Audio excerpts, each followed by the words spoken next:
कल्याण पश्चिमेकडील बैल बाजार येथील भोईवाड्यात रस्ता काँक्रिटीकरण केलं जाणार आहे। मंगळवारी शिंदे सेनेचे आमदार विश्वनाथ भोईर यांच्या हस्ते विकास कामाचा भूमिपूजन पार पडला। भोईवाड्याचे स्थानिक रहिवासी व युवा सेनेचे उपशहर प्रमुख मेघन चलपी यांनी या कामासाठी पाठपुरावा केला होता।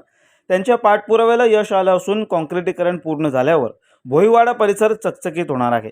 या प्रसंगी उपशहर प्रमुख मोहन उगले, नितीन माने, भोई कोळी ज्ञाती समाजाचे माजी अध्यक्ष गणेश गुडदे, देवेंद्र गुडदे, दिनेश पाटील, धीरज गुडदे, जयराम गुडदे, प्रकाश कुंभारे, सचिन मुरकुटे, दर्शनी सलपी व स्थानिक नागरिक उपस्थित होते।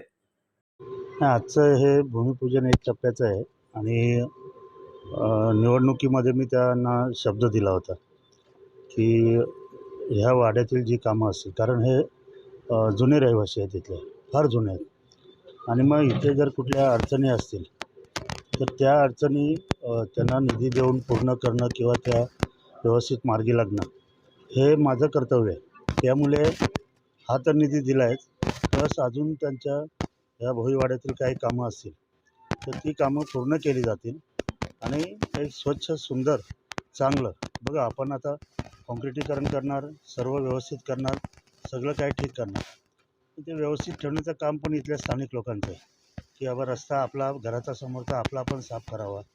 तो महापालिकेवाला येईल वगैरे तोपर्यंत बघू नये, आपला परिसर आपण साफ केला तर हे रस्ते फार टिकतात आणि त्या पद्धतीने केलं तर मला वाटत नाही एखादा आमचा पाहुणा कोणी येत असेल इथे तर त्याला पण ते समाधान वाटेल की अरे पूर्वीचा भोईवाडा आणि आताच्या भोईवाड्यामध्ये फार फरक आहे। अशी सुधारणा मला या वाड्यांमध्ये अपेक्षित आहे। तो कोळीवाडा असेल, भोईवाडा असेल, हे जुने रहिवासी आहेत तिथले, त्यामुळे त्या पद्धतीचं आश्वासन मी त्यांना दिलेलं आहे की हे सर्व वाडे ज्या वस्त्या आहेत हे सर्व चकचकीत करणार। कुठेही असं वाटायला नको इथे घाण आहे, चिखल आहे, हे ते तुटलं फुटलं हे ते, तसं काही ठेवणार नाही। म्हणून आम्ही आता काँक्रिटीकरणावर भर दिला आहे। काँक्रिटीकरण हे 20-25 वर्षापर्यंत आपल्याला बघायची गरज नसते आणि तशा पद्धतीने पुढे येणाऱ्या काळामध्ये निधी दिला जाईल तिथे।